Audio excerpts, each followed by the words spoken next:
أعوذ بالله من الشيطان الرجيم بسم الله الرحمن الرحيم الحمد لله رب العالمين بارئ الخلائق أجمعين والصلاة والسلام على أشرف الأنبياء والمرسلين سيدنا ونبينا وحبيب قلوبنا وطبيب نفوسنا وشفيع ذنوبنا أبي القاسم محمد اللهم صل على محمد وآله ثم الصلاة والسلام على آل بيته الطيبين الطاهرين المظلومين ولعنة الله على أعدائهم أجمعين من يوم عداوتهم إلى يوم الدين.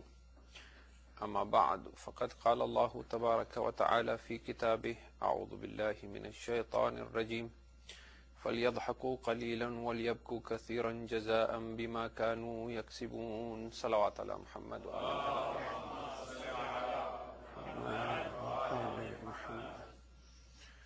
This is our third discussion in search of a weeping heart. We have been talking about the importance of weeping in Islam, and we said on the first night that weeping is an indicator of the inner state of a person's heart, and that Islam wants us to come to a point where the heart is soft, and that softness is reflected through weeping. But before we can talk about weeping and its significance and what softens the heart and what hardens the heart, we said it is important that we first understand the importance of the heart itself and its relationship to a human being's entire existence and its relationship to Allah subhanahu wa ta'ala. So yesterday we said there were three aspects of the heart that we want to talk about, and inshallah tonight we want to talk about all three and come to a conclusion, so that from tomorrow inshallah we can talk about what is the main part of this series, and that is, what is it that softens the heart, what is it that hardens the heart, how do we purify the heart, and how do we bring ourselves to the state where we have a weeping heart. And we said there were three parts that we want to discuss. The first was, what is the relationship of the heart to the mind? The second was, what is the relationship between the physical heart and the spiritual heart? And the third was, what is the significance of the heart itself and how does it relate to the essence and to the identity of a human being? Now, we did start talking about the relationship of the mind and the heart last night. And we saw through examples, Islamically and scientifically, that as far as the Quran is concerned, the most important part of a human being is his or her heart. If you're speaking physically, then the most important organ in the body of a person is the heart. And if you're speaking spiritually as well, then the most important part of the human spiritual existence is the heart. And when a person truly understands something, they understand it with the heart. And when a person loses the ability to understand something, it is because the heart has lost the ability to understand. For example, we said that the Quran says, why do they not reflect on the Quran? Are there locks on their hearts? Wa alaikum salam. Am ala qulubin aqfaluha. So when you look at the things that affect the heart, and when you look at the adjectives that the Quran uses for the heart in a negative sense, you will see words like blindness, hardness, rust, corruption, seal, and so on and so forth. There is a seal on their heart. There is a disease in their hearts. Their hearts have become blind, and so on and so forth. And it is for this reason that we say, in some ways, it is pointless to have a debate with an atheist. Because when you are having a debate with an atheist, and you're talking about the existence of God, the atheist's argument, there are two challenges. The first challenge is that the atheist does not believe in a world that that cannot be comprehended by the limited five senses of the human being. The atheist might accept that scientifically the human eye or the human ears or the human sense of touch or smell is limited. But he or she denies the existence of anything that cannot be comprehended by these limited senses. Whereas a believer comes from the perspective of الَّذِينَ يُؤْمِنُونَ بِالْغَيْبِ, that they believe in the unseen. The other challenge that you will find with the atheist is that the atheist's argument will originate from the brain and the mind and not from the heart. The idea that any true form of understanding or realization is from the heart escapes the atheist. Because from the Qur'an's perspective, كَلَّا بَلْ رَانَ عَلَىٰ قُلُوبِهِمْ مَا كَانُوا يَكْسِبُونَ. Nay, it is because of the rust on their hearts, because of the things they have done in the past, that they are now no longer able to comprehend. So the Qur'an keeps saying, look to the heart. Knowledge is in the heart. Truth is in the heart. The mind is simply, alaykum salam, is simply a tool that you use to help you carry your day-to-day mundane tasks and activities. But the moment the mind starts chattering, or the moment the mind takes over one's being and existence, or the moment the mind abuses the heart and begins pretending it is the real you, then the heart is suppressed, even though it will always point to the truth if it is allowed. There comes a point, of course, when the heart is no longer able to guide anymore, when the seal is complete. And we shall talk about that, inshallah, tomorrow. For now, we look at a few more verses of the Qur'an to see that how the Qur'an slowly, when it talks about the heart, and this is one of the miracles of the Qur'an, and it slowly transitions to the next subject. We said the first subject was what was the relationship between the mind and the heart, and we have discussed quite a bit about it yesterday. The second part to this was what was the relationship between the physical heart and the spiritual heart. Now, many a scientist and many a doctor who does not believe in a God is now coming to this realization that perhaps there is more to the heart than we have taken it to be. Up until now, the perspective of science has been that the heart is merely a pump. It just pumps blood. But it is controlled by the brain.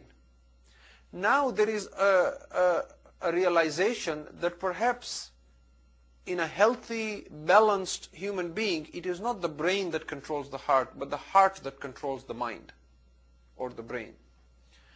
The miracle of the Qur'an is that for 1400 years, it has not only been saying that the truth lies with the heart, but it has also been hinting that there is some truth to do with the physical heart.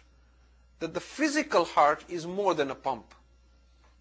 For example, Surah Al-Hajj, chapter 22, verse 46. فَإِنَّهَا لَا تَعْمَى الْأَبْصَارِ وَلَكِنْ تَعْمَى الْقُلُوبِ الَّتِي فِي الصُّدُورِ. Very, very explicit. It is not the eyes that become blind, but it is the hearts which are in the chests that become blind. You see, if the Qur'an had only said it is not the eyes that become blind, but it is the hearts that become blind, then we could have said maybe it's spiritual heart. And maybe it is spiritual heart. But then this spiritual heart has some sort of a connection to the physical heart. Because the Qur'an is being very explicit. It's saying, وَلَكِنْ تَعْمَى الْقُلُوبِ. It is the hearts that become blind. الَّتِي فِي الصُّدُورِ, which are in the chests. And that is why you will see that some of the ulama, they also use the word chest synonymously with heart when they are interpreting the Qur'an. For example, many of verses of the Qur'an where Allah wants to say that He knows what is on your mind or what is in your hearts, He says, إِنَّهُ عَلِيمٌ بِذَاتِ الصُّدُورِ. He is aware of what is in your hearts. That is the common translation. But sudur actually comes from sadr, which is chest. So إِنَّهُ عَلِيمٌ بِذَاتِ الصُّدُورِ is He knows what is in your chests. What is on your mind? We translate it as what's on your mind because scientifically that's how we're programmed to believe that it's all in the mind. Or for example, يَعْلَمُ خَائِنَةُ الْأَعْيُنِ وَمَا تُخْفِي الصُّدُورِ. He knows the stealthy glances that you make. He knows when you're pretending not to look at something but you're looking at it. You're walking on the street, there is something you shouldn't be looking at. You're pretending you're looking straight, but from the side of your eyes you're looking. That is called khiyana of the eyes, treachery of the eyes. Allah says, يَعْلَمُ خَائِنَةُ الْأَعْيُنِ. He knows when you're doing khiyana with your eyes, when you're being treacherous with your eyes. He knows it. خَائِنَةُ الْأَعْيُنِ وَمَا تُخْفِي الصُّدُورِ. and He knows what your chests conceal. So again, He is referring to the hearts in reference to the chest. So we see again and again that there is a point here being made that perhaps the physical heart has some reality. Another example. This is from Surah Yunus, chapter 10, verse 57. Ya ayyuhan nas. Now this verse is interesting because in the start it's addressing mankind, but in the end it's addressing believers. Ya ayyuhan nas, qad ja'akum maw'izatum min rabbikum. O mankind, there has come to you an admonition from your Lord. Shifa'un lima fis sudur. Wa shifa'un lima fis sudur. And a healing for what is in your chests. Wa hudan wa rahmatun lil mu'minin. And a guide and a mercy for the believers. So Allah is talking about the Quran here. He is saying, O mankind, by saying we have sent you the Quran, He's saying, O mankind, there has come to you a maw'idah, an admonition from your Lord. This is the Quran. And it is a healing for what is in your hearts. وَشِفَاءٌ لِمَا فِي الصُّدُورِ. And if you accept this Quran and you allow it to heal your hearts, then you move on to the next level of being a believer. Then the Quran not only heals and becomes an admonition for any human being, but now it becomes a guide and a mercy. وَهُدًى وَرَحْمَةٌ لِلْمُؤْمِنِينَ. So the Quran cannot guide a person until they become believers. It's a bit of a chicken and egg thing. The Quran will only prove to be a mercy and will only prove to truly guide to a person when there is some purity left in the heart to accept that message. If the heart is sealed, if the heart becomes so diseased that it has lost the capacity to take any guidance, then even the Quran cannot guide it. That is why even in Surah Al-Baqarah it says, ذَلِكَ الْكِتَابِ لَا رَيْبَ فِيهِ. That is the book, there is no doubt in it. هُدًى لِلْمُتَّقِينَ. A guide for those who are pious.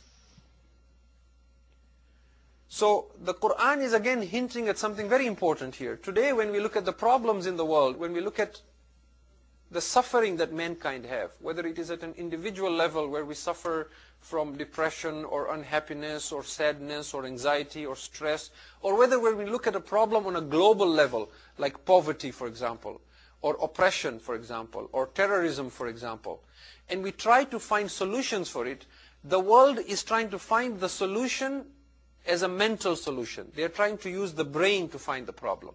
Whereas the Quran is saying the problem is not with your minds, the problem is with your hearts.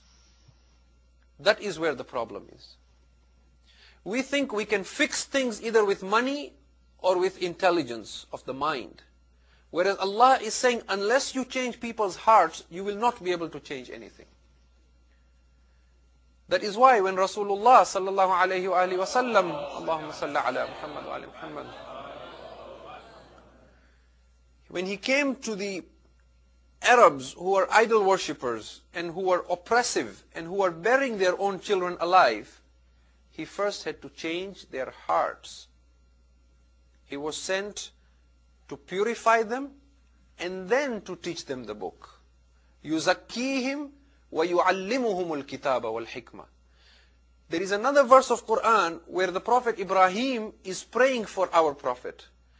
When he builds the Kaaba, he prays to Allah and says, O Allah, send amongst them a prophet who shall teach them the book and purify them. But then when Allah sends the prophet, he reverses the prayer of Ibrahim. And in Surah Al-Jumu'ah he says he has sent them a prophet to purify them and then teach them the book. Ibrahim had prayed, يُعَلِّمُهُمُ الْكِتَابَ, and then وَيُزَكِّيهِمْ. Allah says He sends a prophet, يُزَكِّيهِمْ وَيُعَلِّمُهُمُ الْكِتَابَ. In other words, learning is a secondary process. First, the ground has to be ready. The ground has to be fertile before you plant the seeds. If the ground is barren, what's the point of planting the seeds? Nothing is going to come out of it. So today when we are looking at poverty, for example, let's take an example like poverty. The world is crying and saying there is poverty, there is poverty. How do we eliminate poverty from the world? So all these rich nations, the G7 get together, and United Nations, and they get together, and they come up with a plan. How are we going to do it? Either they say, all the rich countries should contribute and pay a certain percentage of their annual revenue or whatever percent towards the poor countries to eliminate poverty. Or they come up with a plan that uses the mind and says the root cause is ignorance. If we give education to people, then it will eliminate poverty. It will certainly make a difference, and we're not saying it is a bad thing. Certainly money should be given to third world countries to help them. And certainly knowledge will play a big role, because when you remove ignorance, a lot of problems will get solved. But it will not remove poverty. It will not remove poverty because there will still remain problems with the heart, like greed, for example, and materialism, for example.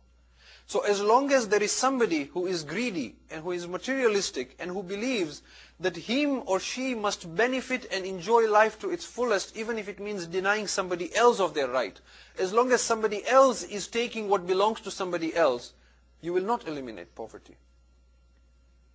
So the root cause, as far as Islam is concerned, is fix the heart and you will fix the world's problems, not fix the mind.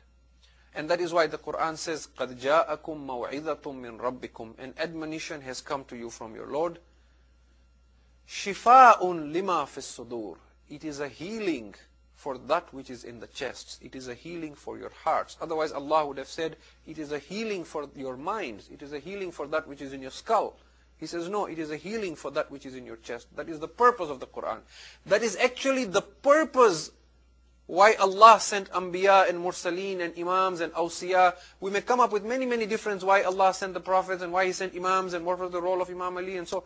The primary purpose was to heal the heart from its disease. That was the main cause. That is why Amir al-Mu'mineen alayhi salam, if you read Nahj al-Balagha, Allahumma salli ala Muhammadin wa ala. In Nahj al-Balagha, when he describes the Prophet, he calls him a doctor. And then the way he describes him is so beautiful. He says the Prophet was tabibun dawwarun bitibbih. He was a doctor who went around with his medicine. It's the same word you use today for a doctor in Arabic, tabib. Dawwarun is to go around. Tib is medicine. He calls the messenger of Allah as tabibun dawwarun bitibbi. Why? Because most people or most doctors, they sit where they are. And the one who is sick comes to the doctor and says, I am sick, can you heal me? The Prophet was a doctor. He would go around with his medicine, house to house, door to door, looking for people who are ill to cure them. But what was he curing? He was not curing physical illnesses. So he was curing the diseases of the heart. That is why he was called tabibun dawwarun bitibbi. The most beautiful praise you can give this Prophet from the words of an Imam. That this messenger was a doctor who went around with his medicine. And that is the primary reason for sending the Prophets and the Imams, to cure the heart of its illnesses. And another ayah we see from Surah Al-Ankabut. Al-Ankabut chapter 29 verse 49. بَلْ هُوَ آيَاتٌ بَيِّنَاتٌ فِي صُدُورِ الَّذِينَ أُوتُوا الْعِلْمِ. And again here Allah is talking about His signs and about knowledge. And He says, indeed, it is manifest signs, ayatun bayinat, that we have given. Where have we placed this true knowledge? Where have we placed this true manifest signs? فِي صُدُورِ الَّذِينَ أُوتُوا الْعِلْمِ, in the chests of those who have been given knowledge. So again, and there are so many ayats like this that you can go look for yourself and see.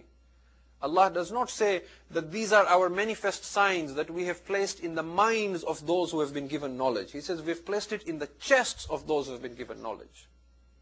When he says to the Prophet about revealing the Quran, he says, "O our Prophet, we have revealed this Quran on your heart, not on your mind." So we wrap that discussion as well by saying that from an Islamic perspective, it is the heart that knows anything meaningful. And true knowledge also comes from the heart. So Islam distinguishes knowledge from wisdom. It distinguishes ilm from hikmah. Sometimes it even uses ilm to mean hikmah. Ilm is something that you can gain yourself. You can go to school and gain that. Hikmah does not come from a book or from listening to a lecture. Hikmah comes when one struggles spiritually to purify themselves, then Allah gives them hikmah. That is why He says in the Quran, وَمَنْ يُؤْتِ الْحِكْمَةِ فَقَدْ أُوتِيَ خَيْرًا كَثِيرًا. And whosoever has been given wisdom, then indeed he has been given a great amount of good. So Allah gives wisdom to people, provided their hearts are ready. Now I give you one or two ahadith just to show you that what is real knowledge as well from Allah's perspective. It is not trivia. Nowadays in the world we live in, we think trivia, and the word trivia itself suggests what that kind of knowledge really is. But if somebody knows a lot of facts, and if somebody can win, Who Wants to Be a Millionaire, and if somebody can answer questions like who won the game of 1964, and who was the player who did this, and who was the movie star who acted in the, he is very knowledgeable. I see that all the time. He's a whiz. He's brilliant. He's got so much knowledge. Islam says that is trash. Abu Jahl was called Abul Hakam, father of wisdom. It was the Prophet who called him Abu Jahl, that his name changed to Abu Jahl. Because Abul Hakam means father of wisdom. But that which he knew was all trash. It was trivia like this. If he had lived in our times, he would have been a millionaire. You would have seen him on the TV all the time. The Prophet said he doesn't have knowledge. He has ignorance. He is Abu Jahl. So now what is knowledge? لَيْسَ الْعِلْمِ بِالتَّعَلُّمِ. Imam al-Sadiq alayhi salam says, knowledge does not come from learning. He's not saying don't learn. Learn, but even religious knowledge, when you go to the hawza, when you attend classes, Islamic classes, madrasa, that is just a means. It is just the starting point. It is just a signpost to give you the tools and the understanding of how to go about purifying yourself. But that is not knowledge in itself. لَيْسَ الْعِلْمِ بِالتَّعَلُّمِ. Knowledge does not come by learning and studying. إِنَّمَا هُوَ نُورٌ يَقَعُ فِي قَلْبِ مَنْ يُرِيدُ اللَّهُ تَعَالَى وَتَبَارَكَ أَنْ يَهْدِيهِ. Knowledge is a light that is infused in the heart of one whom Allah wishes to guide. Knowledge is nur. Okay. So now how does Allah discriminate? In whose heart does He put knowledge? So now there is another hadith from Imam al-Sadiq alayhi salam. He says, Allahumma salli ala Muhammadin wa ala Muhammad. And this is kind of going a little bit into what we will discuss tomorrow and day after when we start talking about solutions to hard-heartedness. But He's showing you how all Allah wants from you is sincerity. Show sincerity. Show Allah, I am ready to turn back to you, and then see what He gives you from real knowledge. Knowledge that is so profound that you will realize, but you will not be able to express in words to others. The Imam says, إِذَا تَخَلَّ الْعَبْدُ بِسَيِّدِهِ فِي جَوْفَ اللَّيْلِ الْمُظْلِمِ وَنَاجَاهُ أَثْبَتَ اللَّهُ النُّورِ فِي قَلْبِهِ. When a person makes a habit of waking up in the middle of the dark night and sitting on his prayer mat all alone and calling out to his Lord and supplicating and whispering and talking to his God, to his Master, بِسَيِّدِهِ.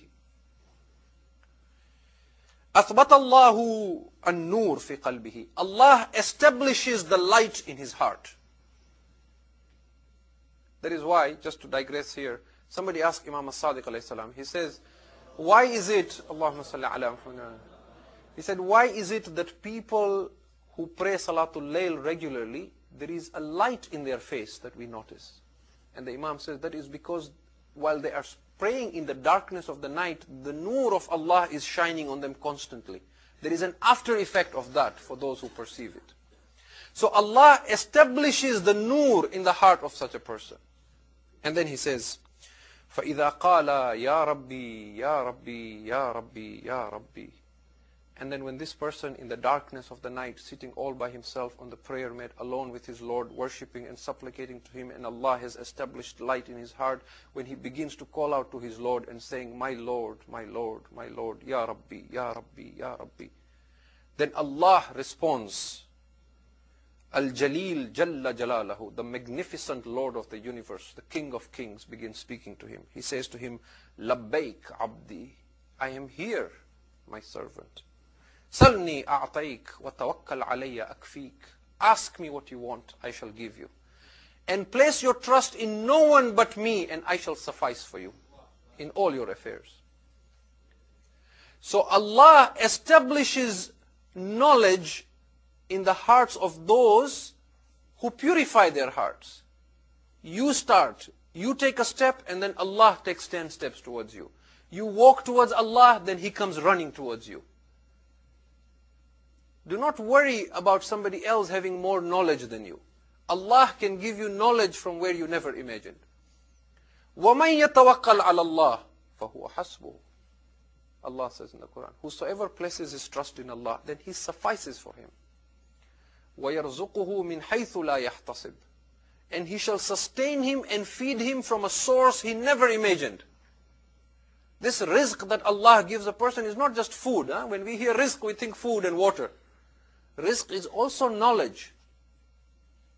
That if a person places his trust in Allah, then Allah will sustain him and feed him with knowledge from a source he never imagined. So, we don't want to discuss what is knowledge, but this is just pointing to that fact, that from an Islamic perspective, knowledge or true knowledge or meaningful knowledge or wisdom resides in the heart, comes into the heart, establishes itself in the heart. And that is what we want, rather than just the trivia that we accumulate in the mind. Once it establishes itself in the heart, then even as you grow old, even as we become senile, even if we start suffering from an illness so that we start losing our memory, our minds might become weak, but our heart will remain sharp. And that which is in the heart will never be lost. So we take this now to the next discussion. What is the relationship between the physical heart and the spiritual heart? If you can recite a salawat ala Muhammad wa alihi.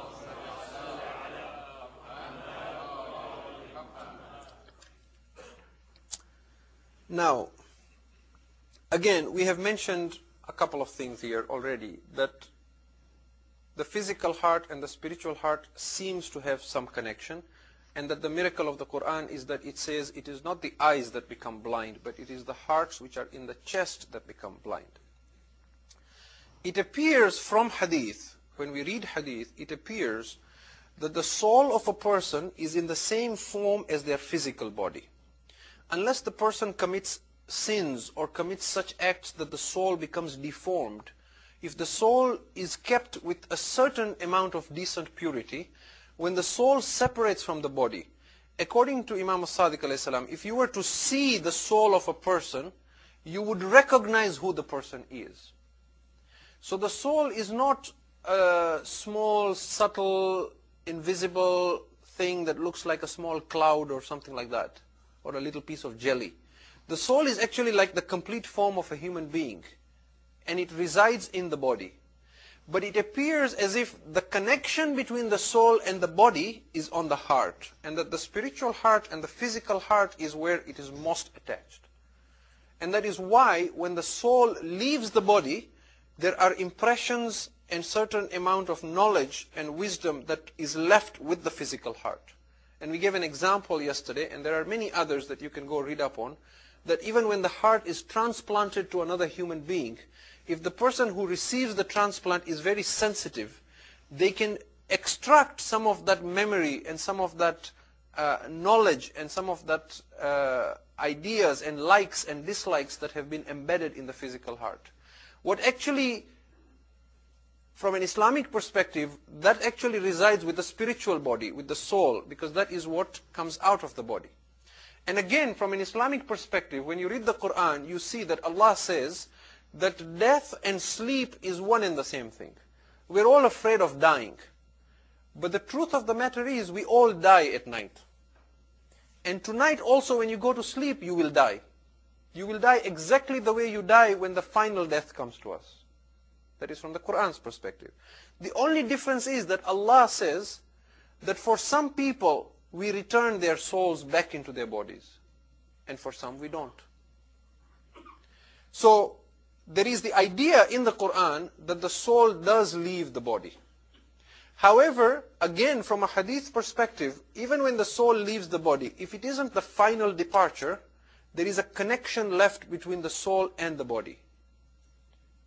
And that connection appears to be from the heart in the soul to the heart in the body, until it is severed during the actual physical death. And now you will see that even psychologists or parapsychologists, or people who look into ESP or extrasensory perception and so on, they're coming out with the same ideas.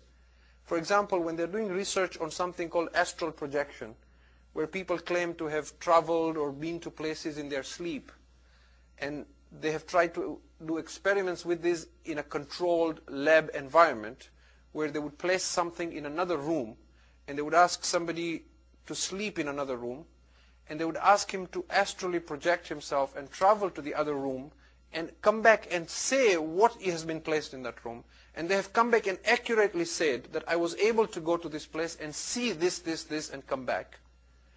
Or that they have used this for other types of science experiments. Try and read up on this a little bit, you will see. When they talk about this as well, those who astrally project themselves, or those who have what they call OBE, out-of-body experiences, or what they call NDE, near-death experiences, they say that when we come out of our bodies and we look back and we see our physical body lying, we see something like a silver cord that is attached from our heart, or the middle of our astral body, to the heart of the physical body. So again and again, there seems to be evidence that there is a physical self and there is a spiritual self. Science, of course, denies the spirit, denies the soul. So it will talk in terms of the mind, the body, and the physical heart. But from an Islamic point of view, there is a very close connection between the spiritual heart and the physical heart. The only thing is that when you read Quran and when you read Hadith, some words are overlapped and used commonly for both physical and spiritual, and some words are used uniquely for spiritual or uniquely for body. For example, most often when the Quran uses the word sudur, it is referring to the physical heart. When it uses qalb, sometimes physical, sometimes spiritual. When it uses nafs or ruh, sometimes it is the spiritual heart. And sometimes the nafs is in reference to the ego. So there is a whole discussion about these, and there are ulama and scholars both from Shias and Sunnis. For example, Al-Ghazali has written about this in great length, chapters on it, just to explain what is the difference in terminology, and taken all the verses of the Quran and grouped them and tried to see where the Quran, in what context does it use qalb, where does it use nafs, where does it use ruh, and so on. But the purpose of my telling you this is to show you some other ahadith, that even when we communicate amongst each other, we communicate with our hearts more than our minds in a meaningful way. Unfortunately, because most of us are caught up with the chatter of the mind, we are not listening to the heart. But if you listen to the heart, it will tell you amazing stories. And you will become a person who is extremely perceptive. You will sit in a room, not say a word, but there is so much you will take with you. You will read people's hearts. People talk about reading people's minds. When you read people's minds, you will only read empty chatter. You will get trivia. But if you read people's hearts, you will know their essence and their reality. Now I give you an example. In one hadith we are told that the companion Jabir bin Abdullah al-Ansari was one of the oldest companions. He lived to see the fifth Imam. He is sitting with Imam al-Baqir alayhi salam on one occasion. Allahumma salli ala Muhammad wa ali Muhammad. And he sighs. He expresses remorse. He just heaves and sighs. Then he says to the Imam, he says, Yabna Rasulillah, sometimes I'm sitting by myself and I just feel very sad and I don't know why. There is a grief that overcomes me, an unhappiness. And that unhappiness is so profound that even my family members, when they see my face, they can detect that unhappiness. The Imam smiles. He says, Na'am ya Jabir. Indeed, O Jabir. That is true. So Jabir is now disturbed. Why is that, Yabna Rasulillah? Why is that happening? So the Imam doesn't tell him. He says, Ma tasna' bihi. What will you do by knowing it, O Jabir? Let it go. No, Ya Ibn Rasulillah. Tell me, why? Why do I feel sad without a reason? And the Imam then is inspired. Oh Jabir, the souls and the spirits and the hearts in this world, they are like junudum mujannada. They are in troops and armies.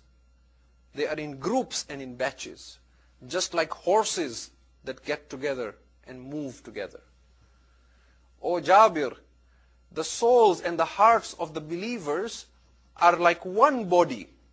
They are like a batch, even if physically they are separate. O Jabir, Allah has allowed the souls of the believers to come from the same clay. They are of the same essence. O Jabir, if there is a mu'min in another part of the world who is being afflicted by some suffering, you will feel sad with no reason here because your heart is attached to his heart, even though you do not know it. You are one. You are with those you love, always. That is why the Ahlul Bayt alayhimus salam, when they described their Shias, they said, يَفْرَحُونَ بِفَرْحِنَا وَيَحْزُنُونَ بِحُزْنِنَا. They rejoice when we rejoice, and they grieve when we grieve.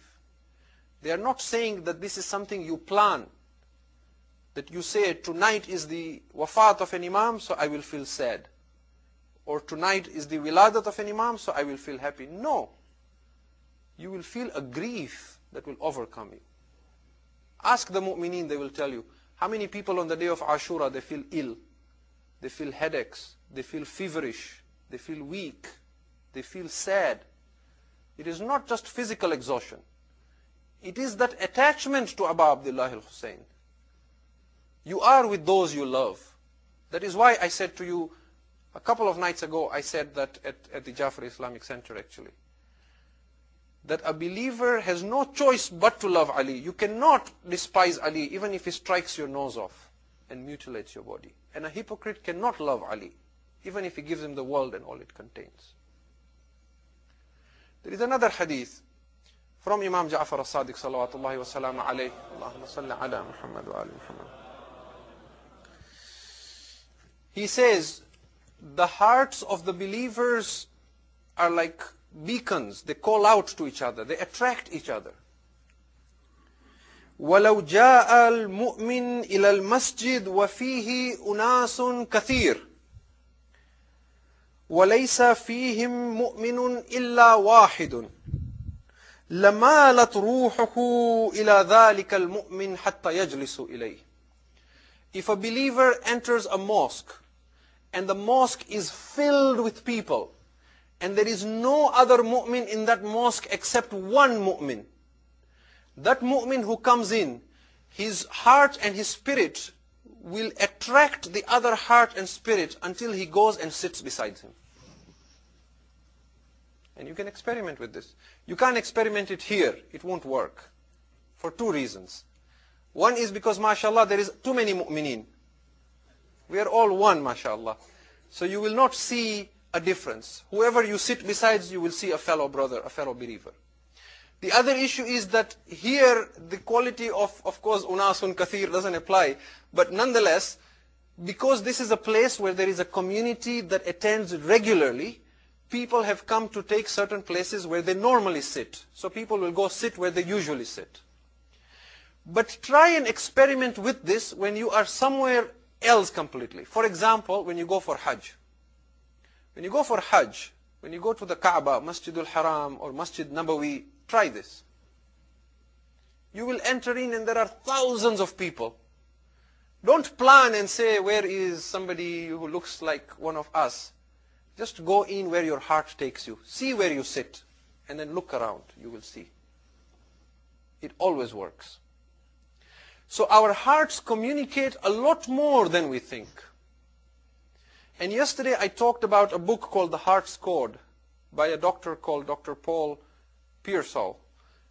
And I said I will quote another passage from there. He says, the human heart has the ability to remember, to think, to feel, to love, to communicate with others. And he talks about something he calls cellular memories.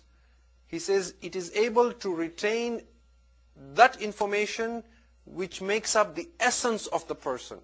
And if you transplant that heart to another human being who has some level of sensitivity, they will pick up on that information from that heart.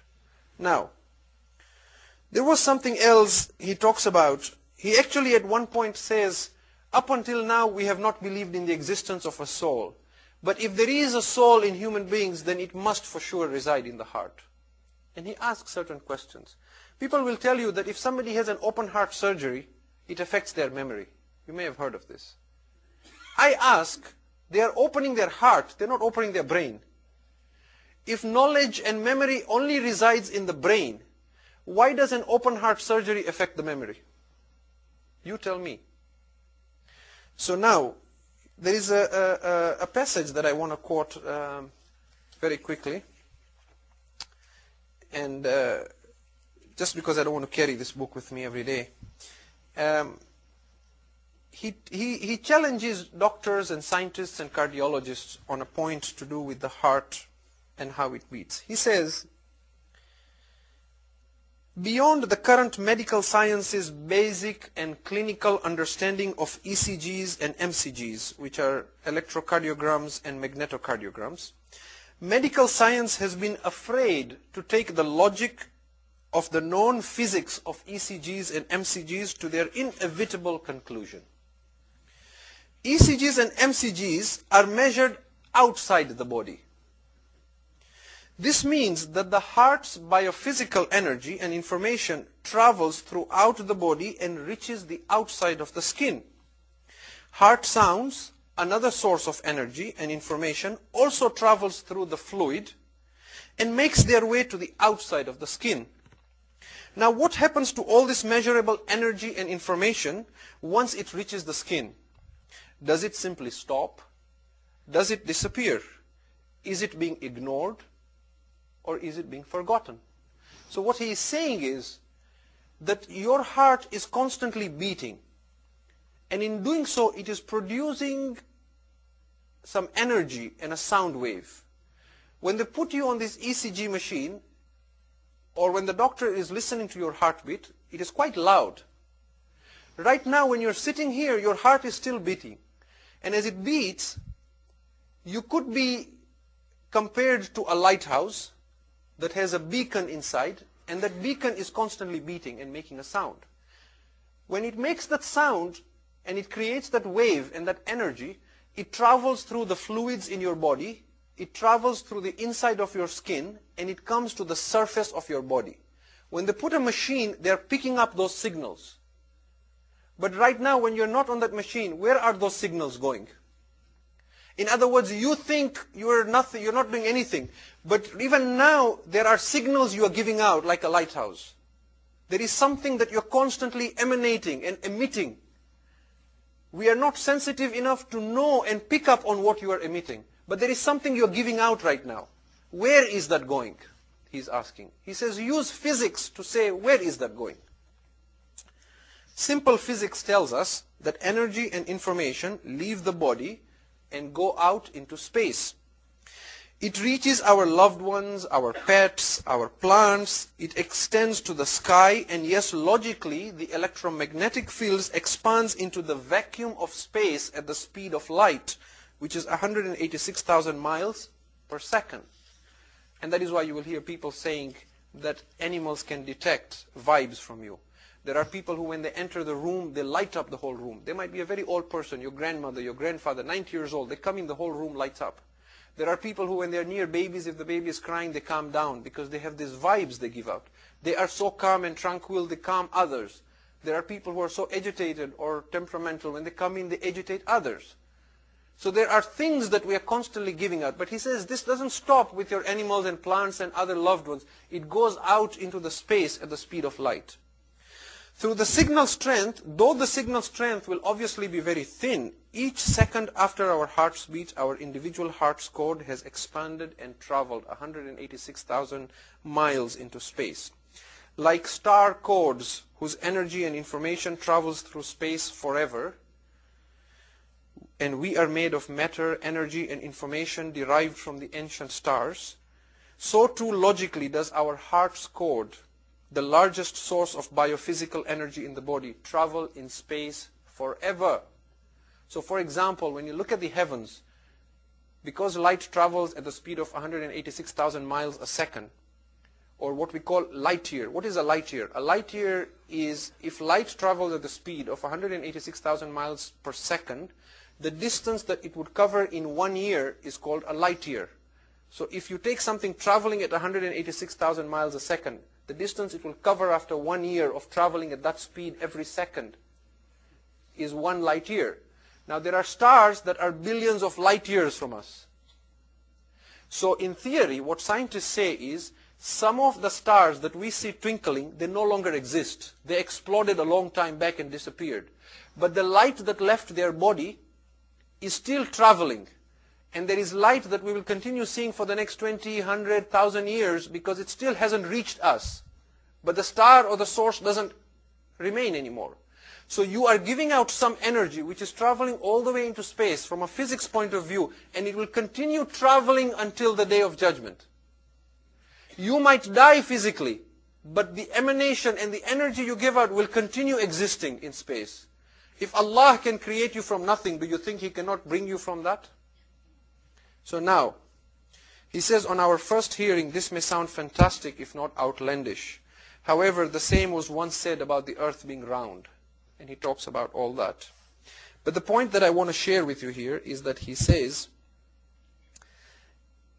the heart's code points the way to a new revolution in our thinking. Metaphorically, the heart is the sun, the pulsing energetic center of our biophysical solar system. And the brain is the earth, one of the most important planets in our biophysical system. One implication of the energy, cardiology or cardioenergetic revolution, is the radical idea that energetically the brain revolves around the heart and not the other way around. Now you tie this to the poetry of Imam Ali alayhi salam when he talks about a human being. Allahumma salli ala Muhammad wa ali Muhammad. Imam Ali talks about insan. He says, do you think you are some small insignificant thing in this universe? أَتَزْعَمُ أَنَّكَ جِرْمٌ صَغِيرٌ. Do you think you are some small life form insignificant in this vast galaxy? وَفِي كَنْ طَوَى الْعَالَمُ الْأَكْبَرُ. When within you resides the entire universe. You are the code and the map of the whole universe. You are a microcosm of the whole universe. The whole solar system, the whole universe is mapped inside you. And then he says, دَوَاؤُكَ فِي دَاؤُكَ مِنْكَ وَدَوَاؤُكَ فِيكَ. Your illness is from you, but the cure to your illness is also from you. You are the code that Allah has created. He has placed the whole secret of the universe. He has placed the whole map of the universe in your DNA. You are not an ordinary being. And the source, the sun, the origin, the center is the heart. So, just a few points that he mentions here, and I'm just mentioning it because he's saying it as a scientist. He says, have we been too brain-focused on our search for the mind? Is what we refer to the soul, at least in part, a set of info-energetic cellular memories that is being constantly modified during the soul's brief stay in the physical body? Are there remarkable stories by some heart transplant recipients regarding changes to their food preferences, their dreams, their fantasies, and their personality, manifestations related on some level to the cellular memories of the donor? So once they receive a transplant, their dreams change, their preferences change, their ambitions change, their behavior changes. And so he says, is there a form of energy that humankind has sought for energy for centuries and that science has missed altogether? Okay, so there are lots of such things that we can keep saying, but in the interest of time, we don't go into all that. The point that we are trying to make here is that science, as it advances, it will only prove that Islam was always right, and that Islam always said that the secret to finding the solutions to mankind's problem is in the heart. So we will conclude this for tonight, and then inshallah develop this tomorrow when we now actually start talking. If we understand the importance of the heart, if we have understood that the heart is the most important and prized possessions we have, then how do we preserve this? How do we keep its purity? How do we soften it? And so on and so forth. The difference between the heart and the mind is the difference between yaqeen and shak. In all aspects you will see, until something does not enter the heart, there is no certitude. I mentioned this to you yesterday as well, that if La ilaha illallah Muhammadur Rasulullah does not enter a person's heart, they will deny it when they die. In the past, I've given you an example from Imam Khomeini, Ridwanullah alayhi, that he says that if a person believes with the mind that dead bodies do not harm, but it hasn't entered his heart, if you tell him to spend a night alone with a dead body, they will not. They will be frightened. Why? Because that belief has entered the mind, but not the heart. The heart still believes he might wake up. It is only when the heart is convinced that this person will not wake up that they will spend the night with the dead body. So there is that level of yaqeen. When you look at jihad as well, you will see the difference between the people who ran away from jihad and the people who stood remaining, saying that we have nothing to lose because either we will have martyrdom or we will succeed. It was the same thing, yaqeen and shak. When a person has yaqeen, they will be able to stay on the battlefield. If a person has doubt, they will run from the battlefield. And so tomorrow we will develop again this idea and make references to this yaqeen and shak as well. If you can recite the salawat ala Muhammad wa ali Muhammad. Muhammad wa ali Muhammad. In our discussion of the Ahlul Bayt alayhimus salam's suffering and their journey from Karbala to Kufa and Kufa to Sham, last night we said that Ibn Ziyad la'natullah alayh sent the women folk from the Ahlul Bayt alayhimus salam along with Imam Sajjad alayhi salam from Kufa to Sham. He sent them on unsaddled camels, tied with ropes and chains, and he sped with them to Sham with the heads of the martyrs.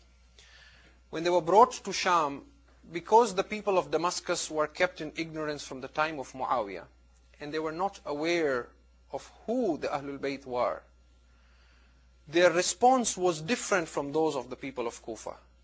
The people of Kufa understood to some degree who Hussein was, because Imam Ali had been a caliph there. And they also realized that they had betrayed Hussein. So when they saw Zainab alayhi salam, and when they saw Kulthum being paraded in the streets of Kufa, they began crying. But the people of Sham had been told that these are some rebels who have been brought. So they decorated their towns. And they stood on their rooftops throwing stones at them. And as they were brought to the court of Yazid, we are told that Yazid ordered the head of Imam Hussein alayhi salam to be brought on a golden tray in front of him and to be placed before him. And he sat on his throne with a crown made of rubies and pearls. We are told Imam Sajjad alayhi salam entered the court with shackles and chains. He was tied. And when he came in, the first thing he did is he looked at Yazid in the eyes and said, "Oh Yazid, what do you think Rasulullah would say if he saw us in this condition?" Right away you see that both Imam Sajjad and Zainab alayhi salam are making the people of Sham aware, because Yazid thought this was a moment of glory for him. And he packed his court with people, thinking that the more people there are, the more I will enjoy this moment of glory. But right away we see that both the Imam and Sayyidah are demolishing the kingdom of Yazid.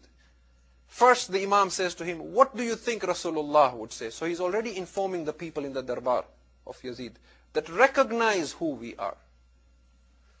And Zainab alayhi salam, when she sees the head of her brother on the gold tray, she begins crying for him. But again, the words that she uses show us that she's doing tabligh. Because how does she cry for him? She says, "Ya Husayna, Ya Husayna, Yabna Rasulillah, Yabna Makkah wa Mina." So she's telling the people of Sham, he is not an ordinary person.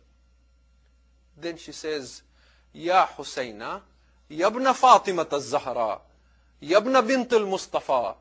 And as she says that, Yazid starts getting worried. And so now he begins to call other people for entertainment. And he says, "Bring me a stick." He takes a cane. La'natullah alayh, he takes the cane and he starts beating on the lips of Abu Abdullah al-Husayn. As he does that, an old man there, Abu Baraza al-Aslami, comes forward. He says, "Shame on you, Yazid.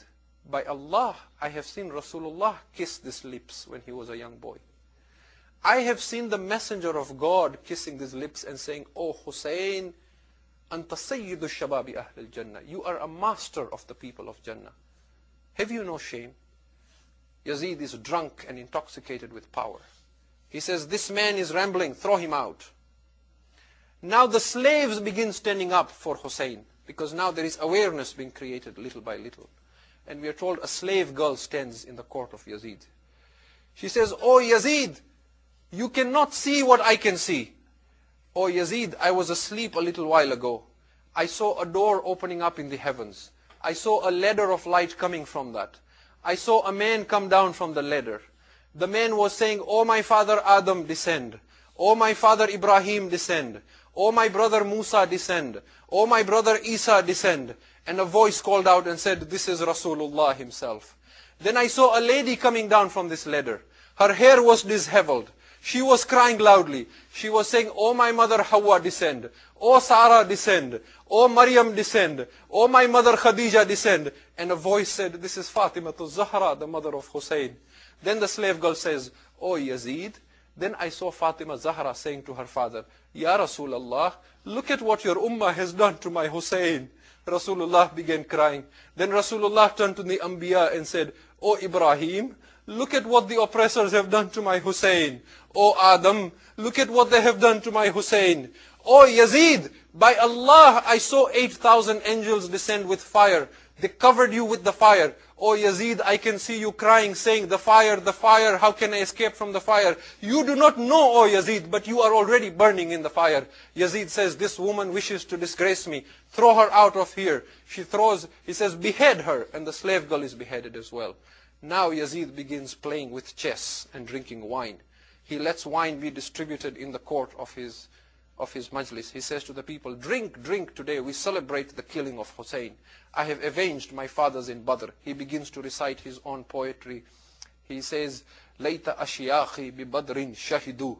If only my forefathers from Badr had been here today. La ahallu wastahallu wa yaqulu ya Yazid la tashal. They would have rejoiced farhan and said to me, "Oh Yazid, congratulations, congratulations. La'ibat Hashim bil mulki fala ja'a khabrun wala wahyun nazal." The Banu Hashim played a game to get kingdom. There was no wahi that came down. There was no revelation that came down. Now the people of Sham are shocked. Now the people are thinking, what is this that is happening? What is this that Yazid is saying? Imam al-Baqir alayhi salam says, "I was 4 years old when I was taken to the darbar of Yazid. There were only 12 children amongst us that were left from Karbala to Kufa and Kufa to Sham." He says, "My father was taken in front of Yazid and Yazid saw him. Yazid began saying to him, 'Alhamdulillahi alladhi qatala abak.' All praise is to Allah who killed your father." He says, "My father looked at Yazid and said, 'La'natullahi ala man qatala abi.' May Allah's curse be on the one who killed my father." Yazid says, "By Allah, I will behead you." And he says, "My aunt Zainab stood in front of between Yazid and Imam Sajjad and said, 'Oh Yazid, have you not spilt enough blood from our family? Leave him alone. What has he done to you?" And we are told now that an old man comes to Imam Sajjad and stands beside him. And he is, again the people of Sham, there is this ignorance, there is this unawareness. He sees Imam Sajjad alayhi salam standing. He comes near Imam Sajjad and says, "All praise is to Allah who destroyed you. Rebels that you have revolted against Amir al-Mu'mineen Yazid." Imam Sajjad alayhi salam says, "Oh Shaykh, you look like a nice person. Have you read the Quran?" He says, "Yes, I have read the Quran." He says, "Have you come across the verse that says, 'Qul la as'alukum alayhi ajran illa al-mawaddata fil qurba'?" He says, "Yes, I have heard that." He says, "By Allah, we are that qurba that is being referred to." "Have you read the ayat, wa'ati dhal qurba haqqahu?" He says, "Yes, I have read that ayat." He says, "We are that qurba that is being referred to." "Oh Shaykh, have you read, innama yuridullah liyudhiba ankum ar-rijs?" He says, "Yes, I have read that." He says, "We are that family of tathir." The old man now becomes aware. He begins to curse Yazid. Again Yazid wants to kill him. Again Yazid wants to get rid of him. And as this debate is going on back and forth, Yazid now summons one of his alims, one of his scholars, and says, "Ascend the pulpit and praise my forefathers and curse Hussein." The man ascends the pulpit. He begins to speak. Once he is done, Imam Sajjad says, "You have ruined your hereafter for the sake of Yazid." Then Imam Sajjad alayhi salam says to Yazid, "Oh Yazid, I want to say something now. let me ascend the pulpit and speak. Yazid says, no, he will not speak. And the people are now in an uproar. They say, let him speak. He is chained. He is in shackles. His father has been killed. What is it that he can say that will shake your kingdom? Let him say. Let us speak and let us hear what he has to say. Imam Sajjad alayhi salam, I have no idea how he ascended the pulpit with chains and with shackles.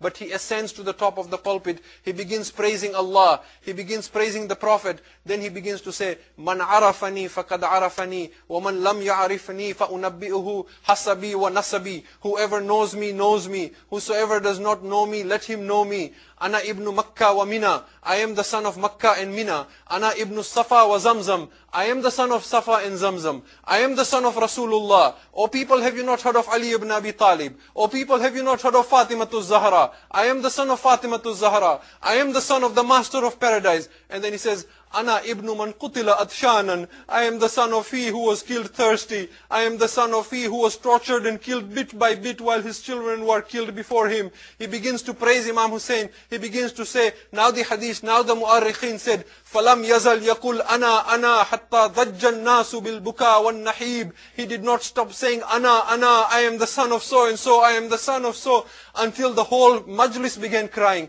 until there was an uproar in the court. Yazid now is afraid. He says to the muaddin, O muaddin, start calling out the adhan. A man says to Imam Sajjad alayhi salam, who won the battle of Karbala? Did you win? Did your father win? Or did Yazid win? Imam Sajjad says to him, wait until the adhan comes, you will know who won the battle of Karbala. The muaddin says, Allahu Akbar. Imam Sajjad says, Allahu Akbar. The muaddin says, Ashhadu an la ilaha illallah. The Imam Sajjad says, Ashhadu an la ilaha illallah. Then the muaddin says, wa ashhadu anna Muhammadar Rasulullah. Now Imam Sajjad tells him to stop. He says, oh Yazid, this Muhammad Rasulullah, ahuwa jadduka am jaddi? Is he your grandfather or is he my grandfather? Oh Yazid, if you say he is your grandfather, you are a liar. And if he is my grandfather, then for what reason did you kill us? For what reason are you treating the family of your prophet like this? Have you no shame, oh Yazid, that you say Ashhadu anna Muhammadar Rasulullah and face the Kaaba and you do this to the family of your prophet?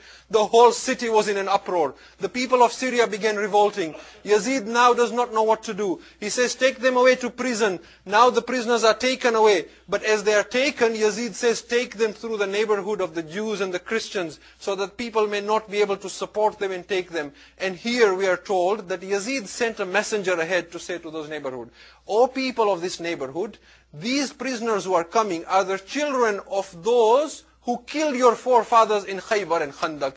Imam Sajjad later on when he says, Ash-Sham, Ash-Sham, Ash-Sham, he says, Ya Nu'man, فَلَمْ يَبْقَى أَحَدٌ مِّنْهُمْ إِلَّا أَلْقَى عَلَيْنَا التُّرَابِ وَالْحَجَرِ. Oh Nu'man, when we passed through the streets of the non-Muslims in Sham, there was not one of them left who was not throwing stones or dust on us. ألا لعنة الله على القوم الظالمين وسيعلم الذين ظلموا أيام منقلب ينقلبون. إلهي بحق محمد وعلي وفاطمة والحسن والحسين وتسعة من ذرية الحسين. Oh Allah, we ask you for the forgiveness of our sins. Oh Allah, بحق محمد وعلي محمد. We ask you to accept our gathering here this night, and we ask you, Allah, بحق محمد وعلي محمد, for shifa of those who are ill, and maghfirah for those who have passed away.